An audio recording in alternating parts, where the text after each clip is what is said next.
written and directed by Angela Robinson. And Wonder Woman broke several records this year, becoming, I think, Patty Jenkins is now it's the biggest grossing film by a solo female director. Now we have this from the director of Herbie Fully Loaded, returns to the Wonder Woman origins. I mean, the origins of Wonder Woman, not the stuff on the island, but where the character of Wonder Woman comes from. Come up with something, which is quite surprising. Sorry. What is going on? There's stuff under the desk, which is quite surprising. Is it falling apart Don't again? worry about it. No, it's just there was a paper bag under there. It was a comedy paper bag.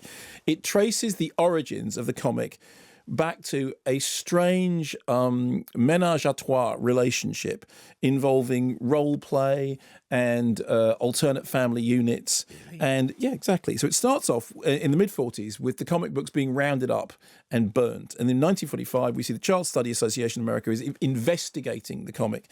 The creator, William Marston, played by Luke Evans, is being questioned by a prim official who takes issue with the comic for containing scenes of bondage, spanking and perversions, and whose catchphrase of one of them is "suffering Sappho." She says, "Would you care to explain yourself?" The rest of the movie is then essentially explaining itself. Cuts back to several years beforehand, in which Marsden is teaching at Radcliffe.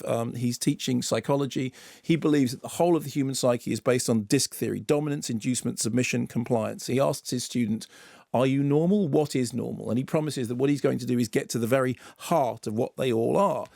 He and his wife, brilliantly played by Rebecca Hall, are in the process of inventing a lie detector. And no, I'm not making this up. They're inventing the lie detector machine, which comes in very handy when she starts to think that he has fallen in love with one of the people in the class. They then wire themselves up to the machines and ask themselves questions about, do you love her? Do you love him? What the wife doesn't realise is that actually she is the true recipient of the affection. And so what begins is a strange three-way relationship in which there is a lot of role play, there is a lot of dressing up, and there is a lot of creating something that weirdly will turn out to be Wonder Woman. A comic book, Bill? Well, it's perfect. I'm going to inject my ideas right into the thumping heart of America. I mean, I'll get a real artist to draw it properly. She's an Amazon princess that lives on an island of all women. Paradise Island. And a man crash lands on the island. Yeah, Steve Trevor the spy. And she wears a burlesque outfit. Well, it's athletic. And silver bracelets. They deflect bullets.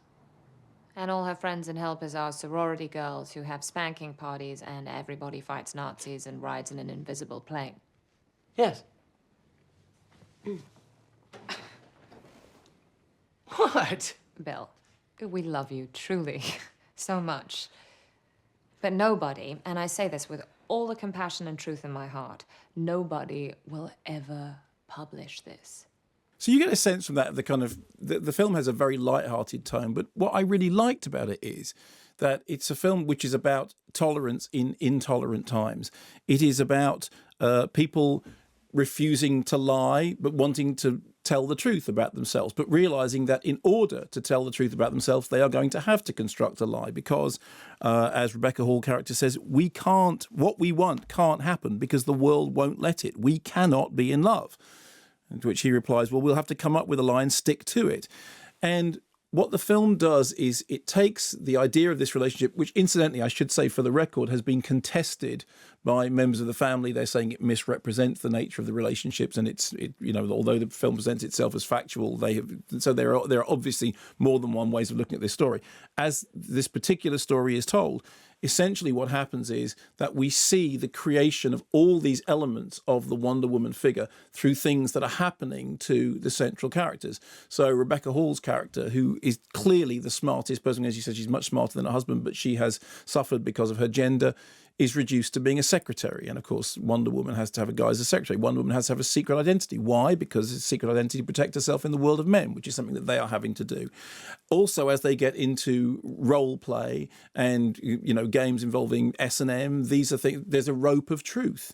A rope, incidentally, which is not unlike the lie detector. So the film takes these sort of real life elements and looks at the way in which, perhaps fancifully, who knows how exactly true any of this is. As I said, it is a contested story, feeds into this century. And what I liked about it was It was playful, it was fun, it was very, very open-minded. It's very rare that you see anything approaching a mainstream film that has a properly open-minded approach to things like S&M. We talked about that before on the program. We said you have to go back and look at movies like Mistress or, Bob Flanagan's Super Masochist.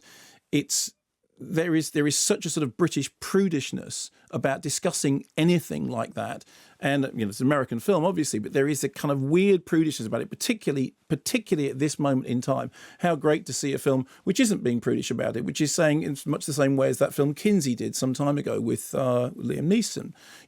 Let's be open and honest about the way in which people are polymorphously perverse in their relationships. Let's look at alternative family relationships and not look at them as something which is unusual, but something to be celebrated. Let's look at where actual love and affection lies in these relationships. The characters are all drawn very, very affectionately. There's a lot of it is very funny.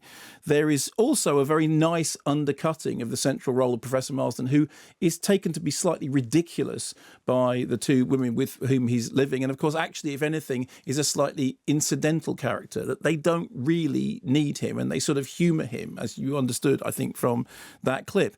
It's got great performances. I think Luke Evans is terrific.